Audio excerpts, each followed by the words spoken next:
저는 부교역자 기간이 길지 않아서 여러 교회를 경험해 보지는 못했습니다만 몇몇 교회들을 경험할 기회가 있었는데요. 그 교회들에서 공통적으로 경험한 것이 있습니다.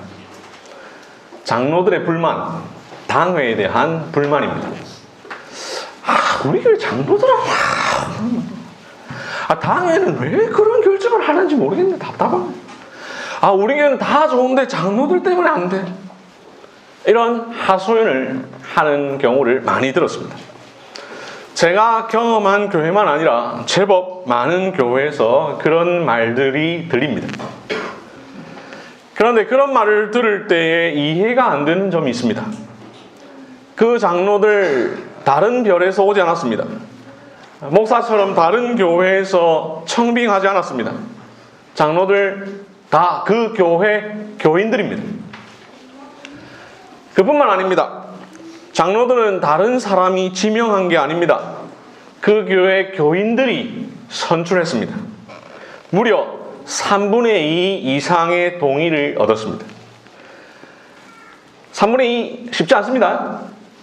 그 교회 교인 중에서 제일 낫다고 생각하는 사람이 장로로 선출된 것입니다. 별로인 줄 알았으면 안 뽑았으면 됩니다. 그런데도 자기들이 직접 뽑았습니다. 그러면서도 자기들이 비난합니다. 장로를 잘못 세우지 않으려면, 장로에 대한 불만이 없으려면 오늘 설교의 제목대로 장로를 누가 어떻게 세우는지를 알아야 합니다. 그래서 오늘 우리는 3가지 질문에 대한 답을 찾으려고 합니다. 첫째, 장로는 누구 중에서 나옵니까? 첫째, 장로는 누구 중에서 나옵니까? 둘째, 장로는 누가 세웁니까? 둘째, 장로는 누가 세웁니까? 셋째, 장로는 어떻게 선출합니까? 셋째, 장로는 어떻게 선출합니까? 첫 번째 질문, 장로는 누구 중에서 나옵니까? 장로는 다른 곳에서 나오지 않습니다. 우리 중에서 나옵니다. 장로는 교인 중에서 나옵니다. 가르치는 장로인 목사 역시 마찬가지입니다. 저는 날 때부터 목사 아닙니다. 저 원래 교인입니다. 목사로 산 게 13년인데 나머지 30년 교인이었습니다. 교인 중에서 가르치는 장로가 나오는 것처럼 교인 중에서 다스리는 장로가 나옵니다. 그러면 교인은 어떻게 생겨납니까? 교인은 말씀에서 나옵니다. 가르치는 장로인 목사의 말씀 선포는 죄인을 거듭나게 하고 회심케 하여 삼위일체 하나님을 믿게 만듭니다. 그리하여 교인이 나옵니다. 그렇기에 이를 위해 가르치는 장로 목사는 하나님의 집인 교회에서 열심히 복음을 전합니다. 성경을 가르칩니다. 그리하여 교인을 만들고 그 교인을 성숙한 신자로 만듭니다. 한 사람 한 사람을 그리스도의 장성한 분량이 충만한 데까지 이르게 합니다. 그리하여 믿는 개인을 만들고 믿음의 가정을 만듭니다. 그러면 여러 믿음의 가정들이 든든히 서게 됩니다. 그리고 그 가운데서 성숙한 가장이 여러 명 나옵니다. 그러면 그 가운데서 자동적으로 장로의 자격자가 나옵니다. 목사의 설교를 통하여 디모데전서 3장과 디도서 1장이 가르치는 한 아내의 남편으로서 가정생활이 원만하고 자기 집을 잘 다스려 자녀들과 배우자가 신앙생활을 잘하고 방탕하다는 비난을 받거나 불순종하는 일이 없는 믿는 자녀를 두며 가르치기를 잘하고 책망할 것이 없고 절제하며 신중하며 단정하며 관용하고 자기 고집대로 하지 않고 급하게 화를 내거나 다투지 않으며 구타하지 않고 돈을 사랑하지 않고 술을 즐기지 않고 선행을 좋아하고 의로우며 거룩하고 나그네를 대접하는 사람이요. 교인이 된 지 제법 회복되어서 신앙이 완숙한 사람으로서 상당한 식견과 통솔력이 있는 사람, 신앙과 생활에 있어서 모범이 되는 장로의 자격자가 나오게 됩니다. 그렇게 나온 다수의 장로 후보자 중에서 일부가 장로가 됩니다. 직분자는 반드시 그가 속한 회중 가운데서 선택됩니다. 그렇기에 장로는 최소한 우리 교회의 신앙 수준입니다. 연약한 우리 중에서 장로가 나온다 하니 불안합니까? 그렇지 않습니다. 예수님은 교회를 친히 다스리실 수 있으시지만 교인 중에서 장로를 세우셔서 교회를 다스리기를 기뻐하십니다. 예수님 천사를 통해 교회를 다스리실 수도 있지만 그렇게 하지 아니하시고 보잘것없는 우리 중에서 몇 사람을 장로로 세워 이 일을 맡기십니다. 그들에게 은사를 주셔서 교회를 섬기게 하십니다. 교인 중에서 장로가 나온다 했는데요. 그러면 장로의 자격을 가진 교인들이 스스로 저는 성경에서 말하는 장로의 자격을 갖추고 있으니 제가 장로가 되겠습니다. 이렇게 합니까? 아니죠. 아무도 스스로 장로가 될 수 없습니다. 왜 그렇습니까? 오늘 읽은 본문 히브리서 5장 1절부터 7절 말씀을 보도록 하겠습니다. 히브리서 5장 1절부터 7절 1절을 보시면 구약의 직분인 대제사장은 사람 가운데서 택한 자다라고 말합니다. 구약의 직원도 신약교회의 장로와 마찬가지로 교인 중에서 그 백성들 중에서 나왔습니다. 그런데 4절을 보시면 이 존귀는 아무도 스스로 취하지 못한다라고 말합니다. 그러면 어떤 사람이 이 존귀를 취할 수 있습니까? 하나님의 부르심을 받은 자라야 할 것이니라. 히브리서 기자는 누구도 스스로 직분을 얻을 수 없고 하나님의 부르심으로만 가능하다라는 사실을 말하면서 이 사실을 강조하기 위해서 5절에서 예수님을 예로 듭니다. 예수님마저도 스스로 영광을 취하지 않으셨다라고 말합니다. 성부 하나님께서 예수님에게 너는 내 아들이니 내가 오늘 너를 낳았도다 라고 하심으로 예수님에게 직분을 주셨습니다. 이 히브리서 5장 1절부터 7절에 아주 중요한 직분론이 있습니다. 직분은 아무도 스스로 취하는 것이 아닙니다. 오직 하나님의 부르심을 받은 자라야 합니다. 이 하나님이 부르셨다라고 해서 우리가 한자로 소명이라고 하죠. 부를 소자, 명령할 때 이 명자를 씁니다. 영어로는 calling이라고 하죠. 말 그대로 부른다라는 말입니다. 부르심, 소명, calling 다 같은 말이죠. 하나님이 부르시고 명하셔야 장로든 뭐든 직분자가 될 수 있습니다. 하나님은 교인 중에서 몇 사람을 친히 부르셔서 장로로 세우십니다. 하나님이 부르지도 않았는데 어느 누구도 스스로 직분을 쟁취할 수가 없죠. 오늘 또 다른 본문 에베소서 4장 7절부터 13절을 봅시다.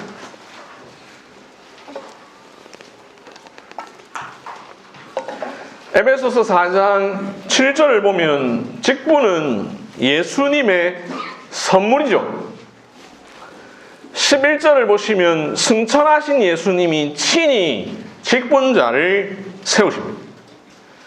이처럼 장로는 하나님이 부르셔서 예수님이 선물로 주시는 것입니다.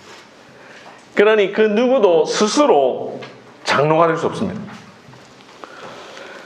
장로에 관한 설교를 들으면서 자주 보았던 사도행전 20장 28절 봅시다.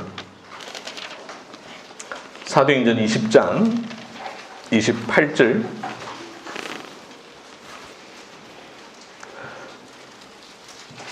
바울이 에베소 교회 장로들을 불러 모아놓고 말하면서 성령이 그들 가운데 여러분을 감독자로 삼고 하나님이 자기 피로 사신 교회를 보살피게 하셨느니라 라고 말하죠. 여기 보면 주어가 누굽니까? 성령이 그들 가운데 여러분을 감독자로 삼고 하나님이 자기 피로 사신 교회를 보살피게 하셨느니라. 성령이, 그리고 하나님이. 성령이 장로를 교회의 감독자로 삼습니다. 하나님이 장로를 교회를 보살피는 자로 삼으십니다. 직분자로 부르시는 것, 성령 하나님이 하시는 일이요. 직무를 감당케 하시는 것, 하나님이 하신 일입니다. 두 번째 질문, 장로는 누가 세웁니까? 장로는 하나님이 세우십니다. 그러므로 하나님이 부르시는 사람만이 장로가 될 수 있습니다. 자격자라도 후보자라도 장로가 안 될 수 있습니다. 그 누구도 스스로 교회의 직분을 얻을 수 없습니다. 내가 장로가 될 거니까 당신들 다 나를 장로로 세우시오, 이렇게 할 수 없습니다. 직분은 하나님이 부르셔야 맡을 수 있습니다.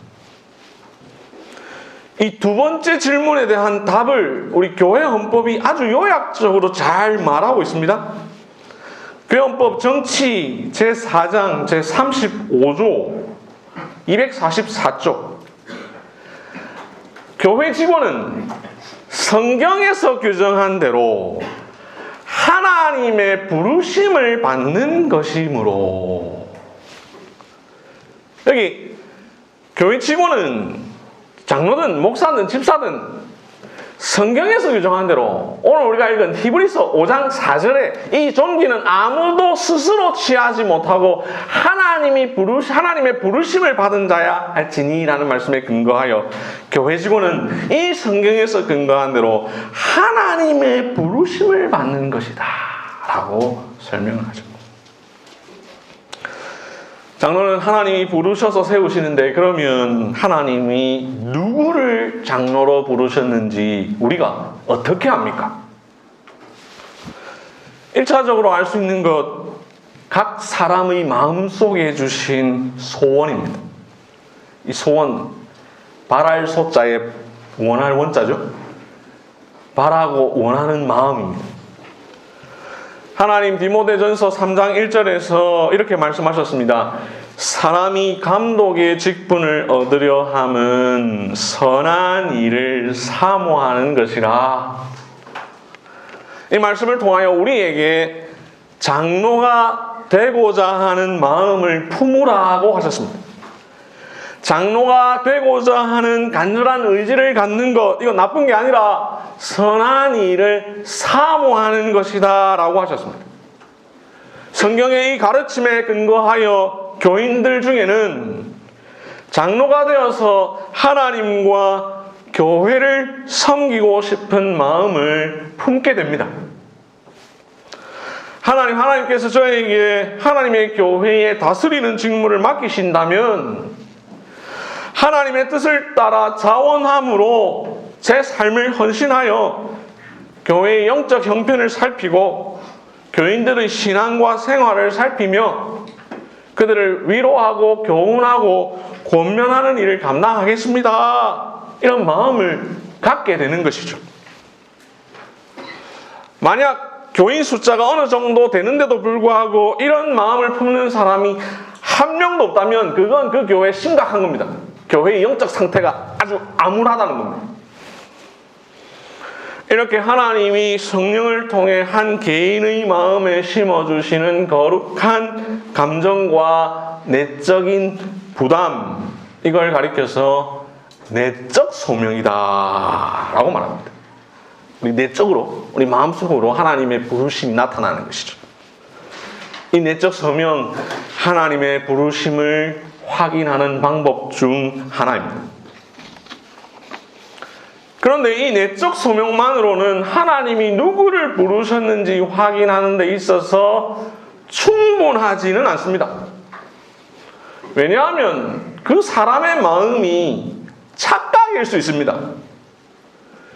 사실은 성령이 주신 마음이 아닌데 성령이 주셨다라고 오해할 수 있습니다. 우리 마음이라는 게 자기 자신도 모를 때가 많죠. 그래서 그 마음이 때로는 명예욕이나 탐욕일 수도 있습니다. 때로는 야심일 수도 있습니다. 때로는 이기심일 수도 있습니다.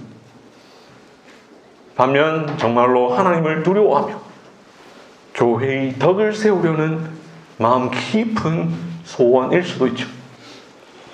그래서 이 주관적인 마음을 객관적으로 확인해야 합니다. 하나님이 주신 마음이 맞는지를 확인해봐야 합니다. 내적 소명만 있으면 이것만으로 확인하는 건 이건 신비주의입니다. 그뿐만이 아닙니다. 하나님이 우리 교회에 주시려고 하는 장로는 3명인데 교회의 영적 상태가 너무 좋았어. 교인들이 다 뜨겁고 다 열정적이고 하나님을 향한 사랑이 많아서 교인 가운데 20명에게 장로에 대한 내적 소명이 있으면 어떻게 합니까? 20명 다 하나님이 부르셨다고 보아야 할까요? 그 마음이 정말로 하나님의 소명인지를 확인해야 합니다. 마음이라는 것은 주관적일 수밖에 없으니 외적으로 확인을 해야 합니다. 이렇게 내적 소명을 확인하는 방법을 우리가 외적 소명이라고 말합니다. 이 외적 소명이라는 것은 다른 누군가에 의해서 확인되는 것이죠. 그래서 내적으로 그리고 외적으로 확인함으로 하나님의 부르심이 맞는지를 확인하는 것입니다. 자, 우리가 얼마 전에 김가은 자매의 결혼 허락 청원서를 접수받으면서 하나님의 짝지어 주심이라는 제목의 설교를 들었습니다. 그때도 제가 잠시 설명을 드린 적이 있는데요. 그때 이 형제가 하나님이 짝지어 주신 게 맞는지 아닌지를 어떻게 확인한다고 했습니까? 그냥 두 사람이 사랑하면, 두 사람이 결혼하고 싶은 마음이 생기면 그거 하나님 짝지어 주신 겁니까? 아니죠. 여러 단계를 통해서 확인을 해야 돼요. 그 마음, 그 내적 소명입니다, 일종의. 근데 이게 진짜인지 아닌지 모릅니다. 하나님의 뜻이 맞는지를 확인해야 됩니다. 두 사람이 그냥 사랑해서 결혼하는 거, 그건 세상 사람들이 하는 겁니다. 그래서 부모의 동의를 얻어야 됩니다. 교회가 허락해야 됩니다. 여러 증인이 있어야 됩니다. 교회가 주관하여 결혼 예식을 해야 됩니다. 목사의 권면과 기도와 당사자의 서약과 목사의 선포가 있어야 됩니다. 이런 여러 절차들이 있습니다.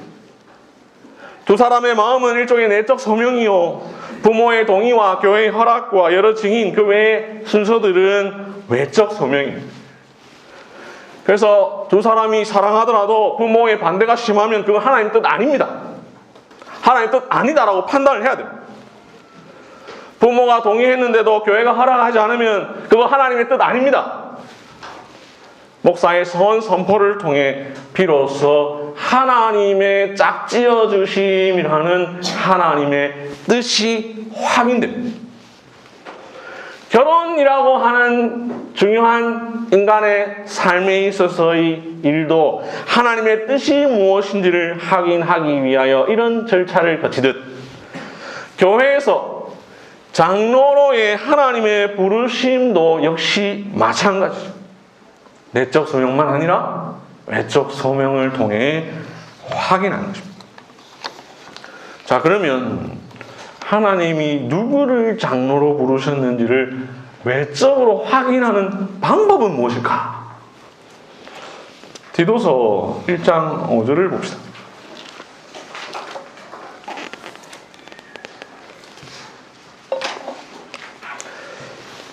디도서 1장 5절. 이 본문을 보면 내가 너를 그레데 남겨둔 이유는 남은 일을 정리하고 내가 명한 대로 각 성에 장로들을 세우게 하려 함이니 라고 해서 바울이 디도에게 장로를 세우라고 명하죠. 이 D도 목사죠. 그러면 목사인 제가 장로 후보자 중에서 이 사람 우리 교회 장로로 하나님 부르신 것 같다 이렇게 앞서 세우면 됩니까? 사도행전 14장 23절 봅시다.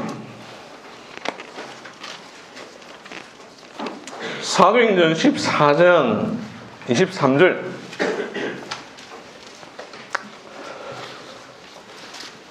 각 교회에서 장로를 택하여 금식 기도하며 그들이 믿는 주께 그들을 위탁하고. 이 본문 역시 그냥 딱 읽어보면 바울이 각 교회에서 장로들을 세운 것 같습니다. 그러면 역시 목사인 제가 오늘 우리가 장로 후보자 쭉 읽었는데 그 중에 나는 이 사람이 하나님이 부르신 것 같다 이렇게 해서 세우는 것 성경적입니까? 목사가 세워도 된다고 생각하는 것은 천주교입니다. 로마 천주교는 그렇게 생각합니다. 타락한 중세교회는 위기에 의한 직분이 임명이 되었습니다. 그래서 천주교는 교황이 추기경이 주교를, 주교가 사제를 임명하죠. 교인들은 교회의 직원을 세우는 데 있어서 아무런 관여를 할 수 없습니다. 이런 생각을 감독주의라고 합니다. 우리 장로교는 이 감독주의를 성경적이다라고 보지 않습니다. 자, 그러면 우리 어떻게 해야 됩니까? 방금 보았던 사도행전 14장 23절을 다시 보겠습니다. 각 교회에서 장로들을 택하여 라고 했는데 여기 택하다라는 말 원어로 케이로토네오입니다. 이 단어를 보면 케이로토네오인데 이 단어의 접두어가 케이르, 즉 손이라는 뜻입니다. 그래서 이 케이로토네가 무슨 뜻이냐 하면 손을 들어 표시하게 해서 선택하다라는 것입니다. 각 교회에서 장로들 손을 들어 표시하여 선택하다. 이 손을 누가 드느냐? 장로 되고 싶은 사람이 드느냐? 아니라 회중들이 손을 들어 표시를 해서 장로를 택하는 것. 즉 거수투표입니다. 여기에서 핵심은 거수투표냐 기립투표냐 무기명투표냐 하는 투표 방식이 아니라 투표의 주체가 누구냐, 누가 투표하느냐. 누굽니까? 교인 전체. 목사 한 사람이 외적 소명을 확인하는 것이 아니라 교인들 전체가 함께 확인한 것입니다. 이 구절만 아니라 다른 성경도 봅시다. 사도행전 6장입니다. 사도행전 6장 유명한 본문이죠. 사도행전 6장 1절부터 7절까지의 말씀 중에 3절과 5절을 보시면 택하다라는 말이 나오죠. 이 사도행전 6장 신약교회가 처음으로 교회의 직원을 뽑는 장면이죠. 3절을 보시면 사도가 형제들아 라고 말하면서 교인들 전체에게 말하죠. 그러면서 너희가 너희 가운데서 7을 택하라. 그러면 우리가 이 일을 그들에게 맡기겠다 라고 하죠. 너희 교인들이 교인 중에서 택하라. 그러면 내가 그들을 교회 직원으로 세워 우리의 일을 맡기겠다. 이 사도의 말대로 5절에서 교인들이 선거를 합니다. 사도들이 세우지 않고 회중들이 택합니다. 주체는 교인들 전체입니다. 이처럼 외적 소명은 한 개인이 확인하는 것이 아니라 교인 전체가 확인하는 것입니다. 여러분, 두 번째 질문, 장로는 누가 세웁니까? 하나님이 세우시죠. 그런데 세 번째 질문, 장로는 어떻게 선출합니까? 교인 전체의 투표로 선출합니다. 하나님은 우리 모두의 손으로 선출케 하셔서 하나님이 친히 장로를 세우십니다. 사도행전 6장과 사도행전 14장 23절 말씀에 근거하여 종교개혁자들은 로마 천주교회처럼 주교가 세우는 것이 아니라 교인들이 교회의 직원을 선출하여야 한다라고 보면서 종교개혁을 일으킨 것입니다. 종교개혁은 성경의 가르침에 근거하여 교회 직원을 세우는 권한이 회중들에게 있다라는 것을 중요하게 여겼습니다. 주님께서는 교인들이 선택한 목사와 장로들이 교회를 돌보며 다스리게 하셨다라고 믿었습니다. 우리는 이 사실을 성경을 통해 깨달은 종교개혁자들의 후손입니다. 장로교 교인입니다. 그래서 우리는 교인들의 적법한 선출을 통해 하나님의 부르심을 확인하죠. 이 사실이 교회 헌법에 명시되어 있습니다. 교회헌법 정치 제4장 제35조 244쪽 교회 직원의 선거와 투표. 교회 직원은 교인들의 적법한 선출을 통해 하나님의 부르심을 받는 것이므로 직원은 교인들의 적법한 선출을 통해서 하나님의 부르심을 받는 것이다. 우리가 그동안 교회에 장로가 왜 필요한가? 장로는 어떤 직분인가? 장로는 무슨 일을 하는 사람인가? 장로의 자격은 무엇인가? 이러한 내용으로 무려 15번에 걸쳐서 설교를 들은 이유 바로 이것 때문입니다. 하나님께서 하나님의 부르심을 우리로 하여금 확인케 하셨으니 우리는 하나님의 부르심을 지혜롭게 분별해야 합니다. 이를 위하여 하나님의 뜻을 알아야 됩니다. 성경에 기록된 장로의 의미, 장로의 직무, 장로의 자격을 알아야 합니다. 그래야 하나님의 뜻을 알죠. 성경은 하나님의 뜻을 가장 잘 기록해 놓은 책 아닙니까? 성령님은 말씀을 통해 말씀과 함께 역사하시는 분 아닙니까? 이를 믿기 때문에 우리는 장로에 관한 설교를 들었고 평소에 여러분이 개인적인 경건 생활 가운데에 성경 읽기를 통하여 장로에 관한 성경의 가르침을 읽는 것이죠. 또한 성경의 가르침을 잘 설명해 놓은 추천 도서를 읽는 것입니다. 장로 설교 시리즈를 처음 시작할 때 제가 이 설교 듣는 거 빠지지 말라 말씀드린 이유 바로 이런 것 때문입니다. 나 잘 몰랐는데요. 이렇게 말하면 안 됩니다. 평소에 성경도 잘 안 읽고 설교를 통하여 하나님의 뜻이 무엇인지를 분별할 수 있는 분별력을 갖추지 못하면 우리가 어떻게 하나님의 뜻을 확인합니까? 성경과 설교와 추천도서에 근거하여 교인 전체는 말씀을 통해 말씀과 함께 역사하시는 성령 하나님의 지혜를 따라 평소 성도의 교제를 통하여 서로를 살핍니다. 서로를 돌아봅니다. 이를 통하여 어떤 사람이 장로의 직무를 잘할 수 있을까? 어떤 사람이 장로의 자격을 갖추었는가를 자연스럽게 알게 되는 것이죠. 장로 선출을 눈앞에 두고 비로소 살피는 것이 아닙니다. 평소 성도의 교제를 통하여 자연스럽게 장로로 섬기기에 적합한 은사가 있는 사람이 누구인가를 확인하는 것이죠. 이런 점에서 평소 성도의 교제가 잘 이루어져야 하는 것이죠. 제가 1, 2년 전에 3년 됐습니까? 성도의 교제에 대해서 여러 번 설교한 이유 다 이런 것을 다 미리 말하는 겁니다. 대형교회가 비성경적인 이유 바로 이런 이유 때문입니다. 2부, 3부, 4부로 나눠서 드리는 예배가 비성경적인 이유 바로 이런 이유 때문입니다. 대형교회 2부, 3부, 4부 예배로 드리는 교회 서로가 서로를 살필 수 없으니 누가 장로의 자격을 갖춘 사람인지 하나님이 누구를 장로로 부르시는지를 분별할 수가 없죠. 2부 예배에 참석하는 교인은 3부 예배에 참석하는 사람을 본 적도 없으니 어떻게 그 사람을 장로로 선택합니까? 수천 명, 수만 명이 모이는 교회에서는 어떤 사람이 성경이 말하고 있는 장로의 자격을 갖춘 사람인지를 분별할 수가 없죠.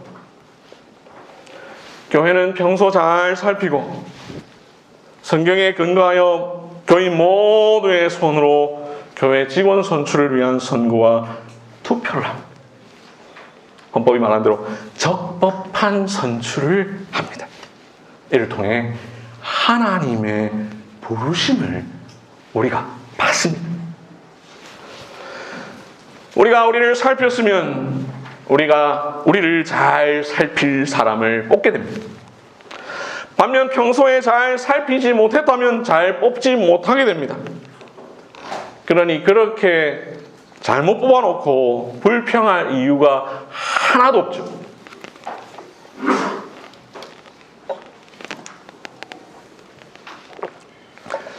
교회의 직원 선출을 우리가 선거로 하다 보니까 사람들이 종종 오해를 합니다. 우리의 선거를 통하여 사람의 뜻을 묻는 것이다 라고 오해합니다. 선거는 민주주의의 꽃이다 이런 말 떠올리는 것이죠. 물론 겉으로 볼 때는 민주주의를 닮았습니다. 하지만 민주주의는 민주, 즉 국민이 주권을 가졌다라는 뜻이죠. 그래서 민주주의에서의 선거는 국민의 뜻이 무엇인지를 확인하는 것입니다. 반면 교회의 선거는 무엇을 확인하는 것입니까? 앞서 본 것처럼 하나님의 뜻, 하나님의 부르심입니다. 사람의 뜻이 아니라 하나님의 뜻이 무엇인지를 투표를 통해 확인하는 것입니다. 교인 전체의 손으로 장로를 선택하지만 장로를 누가 세우신다고 했습니까? 하나님. 성도의 손은 성령 하나님께서 어떤 사람을 장로로 불러 세우시는지를 드러내는 방편에 불과합니다. 교회에서 하는 이 직원 선거, 이 투표 행위가 민주주의가 아니다라는 사실은 투표와 관련된 절차를 설명해 놓은 우리 교회 헌법을 통해서도 알 수 있습니다. 다시 그 교회 헌법 정치 제4장 제35조 1항을 볼까요? 무흠 세례교인이 기도하는 마음으로 비밀히 할 것이다. 교회에서나 어떤 회에서든지 특정한 사람의 성명을 기록하여 알리거나 방문하여 권유하거나 문서로나 집회를 이용하여 선거운동하는 일은 일절 금한다. 이를 어겼을 경우 그 7일에는 적절히 시벌한다. 여기에 보면 무흠 세례교인이 기도하는 마음으로 할 것이다 라고 말하죠. 선거의 주체 세례교인입니다. 어떻게 하느냐? 기도하는 마음으로 합니다. 그래서 세례를 받은 사람이라면 16살짜리도 할 수 있지만 세례 안 받은 사람은 60세라도 투표 못합니다. 왜 세례 받은 사람만 하게 합니까? 사람의 뜻을 확인하는 것이 아니라 하나님의 뜻을 확인하는 시간이기 때문에 세례 받은 자만이, 그 안에 성령님이 계신 자만이 하나님의 뜻을 분별할 수가 있기 때문입니다. 기도하는 마음으로 한다. 이건 하나님의 뜻을 확인하기 때문입니다. 세례교인이라도 다 할 수 없습니다. 무흠 세례교인이 합니다. 무흠이 뭔지 말씀을 드렸죠? 정직 이상의 시벌을 받지 않은 사람만이 할 수 있는 것이죠. 그래서 정직, 면직, 수찬정직 이런 벌을 받은 중에 있는 사람, 벌 중에 있는 사람, 해벌된 사람 말고 벌 중에 있는 사람은 투표 못합니다. 다음으로 특정한 사람의 성명을 기록하여 알리거나 방문하여 권유하거나 문서로나 집회를 이용하여 선거운동하는 일은 일절 금한다. 이를 어겼을 경우 그 7일에는 적절히 시벌한다. 민주주의에서는 선거를 앞두고 후보자가 자기를 막 알리죠. 저를 뽑아주세요. 저는 누구입니다. 저는 여러분들에게 이렇게 하겠습니다. 주위 사람들도 함께 선거운동을 도와주고 하다못해 초등학교 반장을 뽑아도 저는 우리 숙제를 줄이겠습니다. 뭐 이런 공약도 발표하고 선거운동을 하죠. 나 좀 찍어달라, 내가 섬기게 해달라, 이런 요청을 합니다. 그런데 교회 직원 선출을 할 때는 절대로 그런 일을 하면 안 됩니다. 그와 유사한 일도 하면 안 됩니다. 안 되는 정도가 아니라 만약 그런 일을 하는 사람이 있다면 쉬벌해야 됩니다. 왜 그렇습니까? 교회 직원의 선출은 사람의 뜻을 묻는 것이 아니라 하나님의 부르심을 받는 것이기 때문에, 우리는 인기 투표를 하는 것이 아니기 때문입니다. 사람의 뜻을 묻는 것이 아니기 때문입니다. 하나님의 소명을 확인하는 일이기 때문입니다. 외적인 형식은 선거라는 점에 있어서 같지만 선거의 그 본질과 이유는 전혀 다릅니다. 그렇게 만약 선거운동이나 낙선운동을 하게 되면 그것은 하나님의 뜻을 묻는 일에 회방을 놓는 일입니다. 선거운동을 통하여 사람의 뜻이 개입되므로 하나님의 뜻이 혼잡게 됩니다. 그래서 선거운동은 큰 죄임으로 치료에는 그 사람을 벌합니다. 인기투표가 아니라 하나님의 뜻을 묻는 것이기에 어떤 사람에 대한 나의 호불호로 투표하는 것이 아닙니다. 친소관계, 즉 나랑 친하냐 친하지 않느냐에 따라 투표하는 것 아닙니다.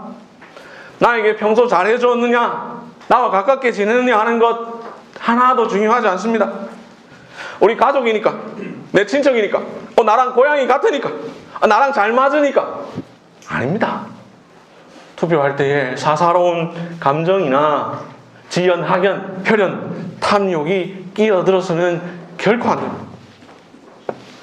오히려 어떤 사람은 속으로 이런 생각을 할 수 있습니다. 내 개인적으로는 A라는 사람은 별로 안 좋아하긴 하지만 저 사람은 장로의 은사에는 참 적합해. 이렇게 투표할 수 있는 거죠. 반대로 B라는 사람 참 좋고 나하고도 좀 잘 맞지만은 그 사람은 뭐 사람이 좋기만 하지 분별력도 없고 좋은 말만 늘 하는 사람이기 때문에 장로는 때로 책망도 해야 되는데 이 사람 적절하지 않아. 그러면서 안 뽑을 수도 있죠.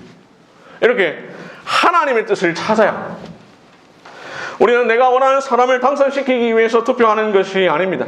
하나님께서 우리 교회의 장로로 불러주시는 분인가, 이게 핵심이죠. 성경이 말하는 장로의 직무, 장로의 자격에 적절한가가 핵심입니다. 저는 예전에 그런 경우가 있었습니다. 제가 섬기던 어떤 교회에서 어떤 분이 정말 사람도 좋고요, 그분 교회 일이라면 정말 항상 발벗고 나서는 분이었습니다. 사업을 하시는 분이기 때문에 시간도 좀 많아서 평일에도 교회 일을 얼마나 열심히 하는지. 그런데 제가 생각할 때 그분 참 좋지만 그분은 장로보다는 집사가 그 사람에게 적합한 은사였습니다. 그동안 우리는 후보자의 선거운동을 듣지 않고 가르치는 장로, 목사로부터 장로의 직무, 장로의 자격에 대해 설교를 들었으니 바로 그 들은 말씀에 근거하여 여러분들 안에 거하시는 성령님이 주시는 지혜로 기도하며 하나님의 뜻을 드러내야 할 것입니다.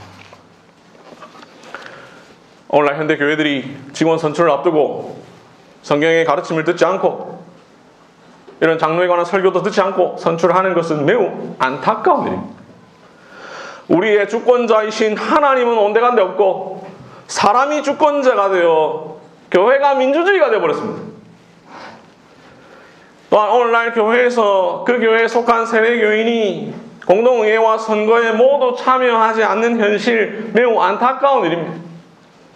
주변에 많은 교회들 보면 세례교인은 500명인데 교회가 투표를 하면 200~300명 정도밖에 참여하지 않습니다.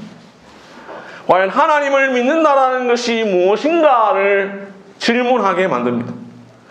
많은 그리스도인들이 하나님의 뜻이 하늘에서 이루어진 것처럼 땅에서도 이루어지다라고 매일매일 기도하면서 정작 그 기도대로 살지 않습니다.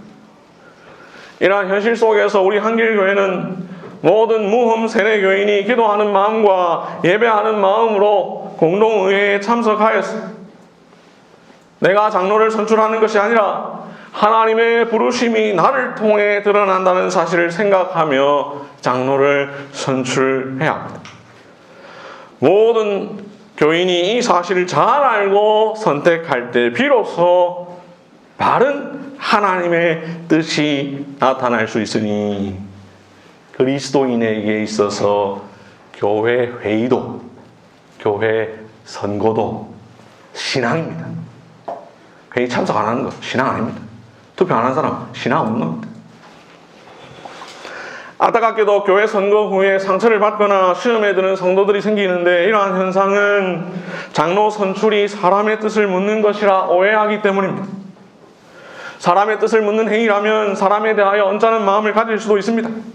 하지만 장로 선출은 하나님의 뜻을 묻는 행위이기 때문에 어떤 결과든 그 결과에 순종할 수밖에 없죠.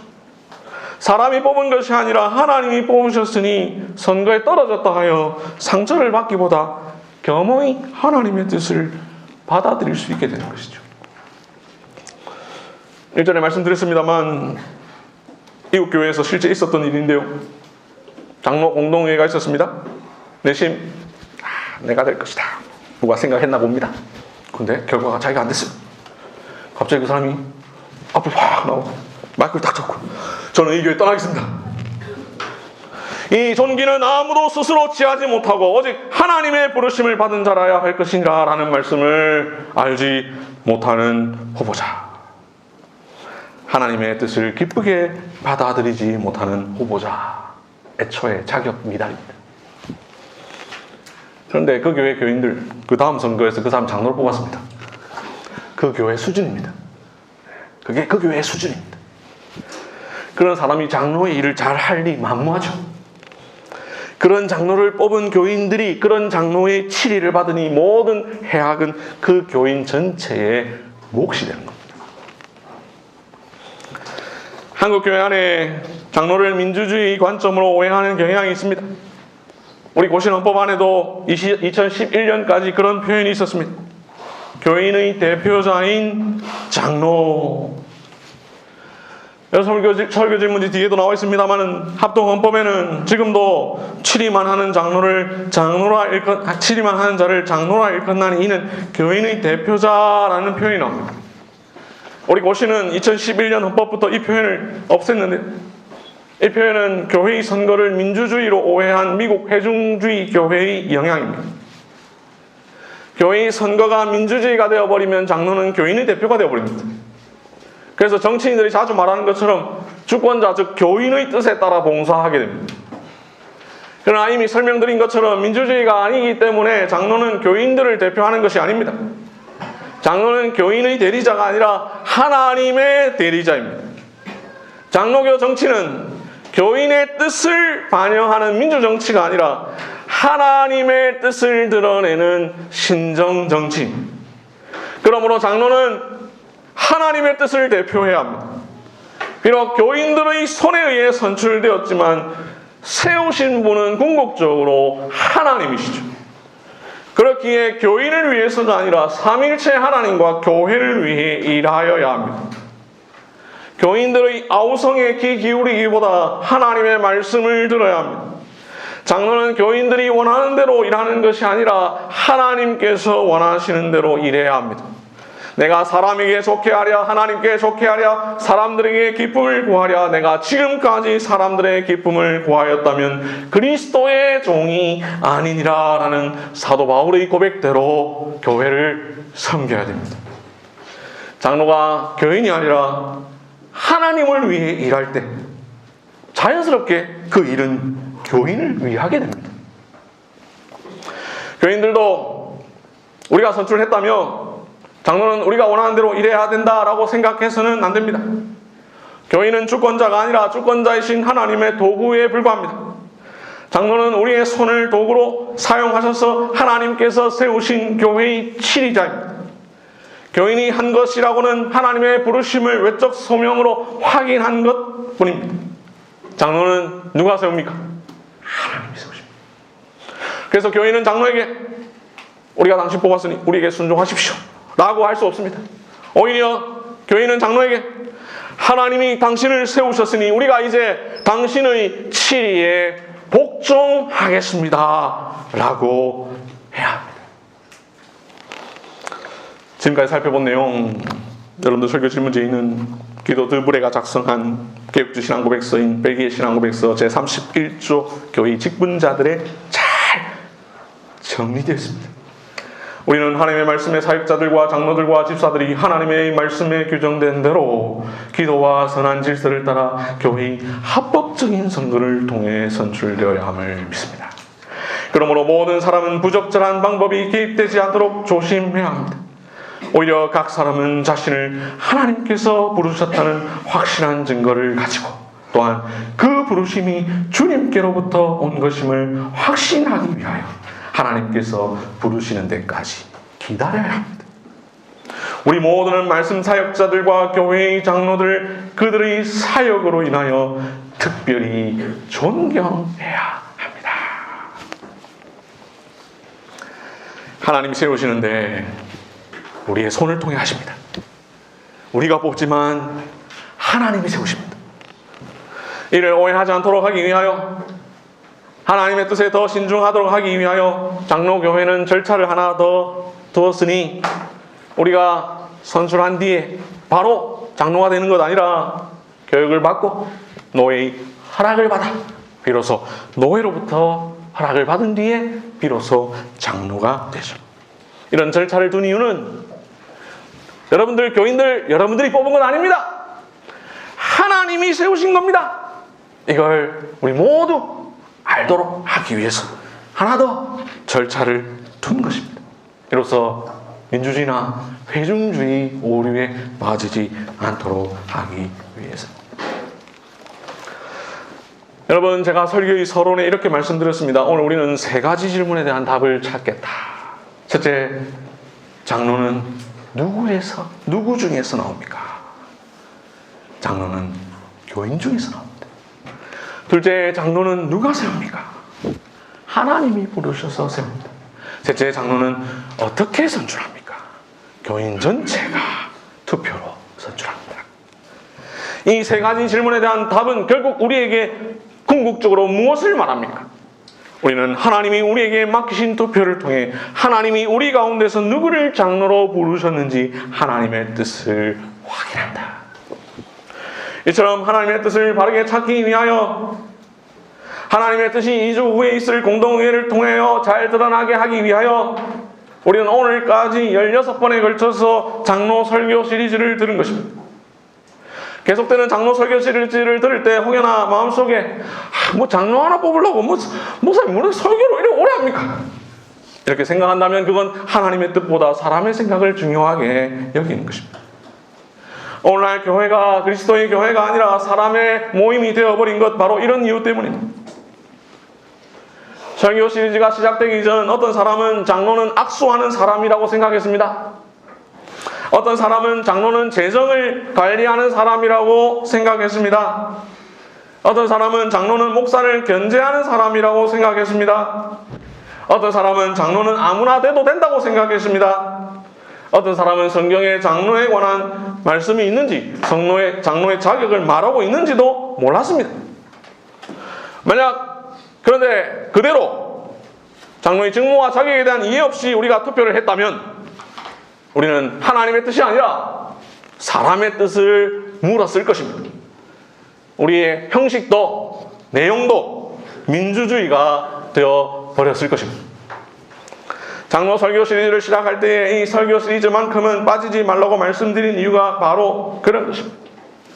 중간에 빠져버리면 자꾸 다른 말을 하게 됩니다. 성경대로 생각하지 않고 그동안 자신이 잘못 알고 있던 장로에 관한 개념으로 말하고 행동하게 됩니다. 사랑하는 한길 장로교회 교인 여러분, 오늘 우리는 앞으로 2주 후 장로 선출을 위한 공동의회가 있다는 광고를 들었습니다.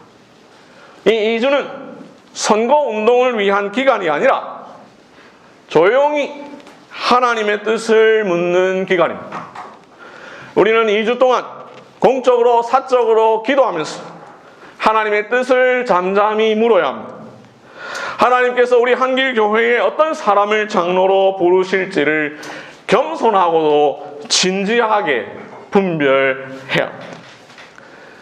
그러고 나면 오늘 본문 사도행전 20장 28절 말씀처럼 성령 하나님께서 우리들 가운데에 몇몇 사람을 우리 교회의 감독자로 삼아 하나님이 자기 피로 사신 교회를 보살피게 하실 것입니다. 이 놀랍고 위대한 일에 하나님이 저와 여러분의 손을 통해 일하게 하심을 기억하고 두렵고 떨리는 마음으로 기도하며 준비합시다. 하나님이 말씀으로 가르쳐 주신 장로의 직무, 장로의 자격을 성령의 지혜로 분별하여 투표합시다. 말씀을 맺겠습니다. 설교를 시작할 때 이런 말씀을 드렸죠. 많은 교회들이 장로들에 대한 불만, 당에 대한 불만을 갖고 있다. 그 불만의 원인 바로 오늘 설교의 답이 있습니다. 장로는 교인들 중에서 나오고 장로는 교인들의 손으로 뽑으며 장로는 하나님이 세우신다는 것을 알지 못하기 때문입니다. 이 사실을 잘 알면 교회는 평소에 서로 돌아보아 우리가 다 하나님의 아들을 믿는 것과 아는 일에 하나가 되어 온전한 사람을 이루어 그리스도의 장성한 분량이 충만한 데까지 이를 것입니다. 그리하여 우리 교인들 중에 성경이 말하는 장로 후보자가 많아질 것입니다. 그렇게 많은 후보자 가운데서 교인들이 좋은 장로를 선택하게 될 것입니다. 무엇보다도 하나님이 세우신 자를 선출하게 될 것입니다. 하나님이 세우셨다고 고백하게 될 것입니다. 그렇게 할 때 장로와 당회에 대한 불만을 갖기보다 오히려 우리 모두 그 권위에 복종하고 장로의 치리를 통하여 하나님의 치리를 받게 될 것입니다. 우리 한길교회가 그러한 교회가 되기를 바랍니다. 이번에 장로를 선출할 때만 아니라 앞으로도 좋은 장로 후보자가 우리 교회에서 많이 나올 수 있도록 서로 격려합시다. 피차 가르치며 권면합시다. 그런 교회가 되도록 우리 모두 장로회의 치리, 하나님의 치리를 받읍시다. 그리하여 명실공히 성경적이고 역사적이며 정통적인 장로교회가 됩시다. 뜻이 하늘에서 이루어진 것 같이 땅에서도 이루어지다. 아멘. 이 시간 다 함께 기도하겠습니다.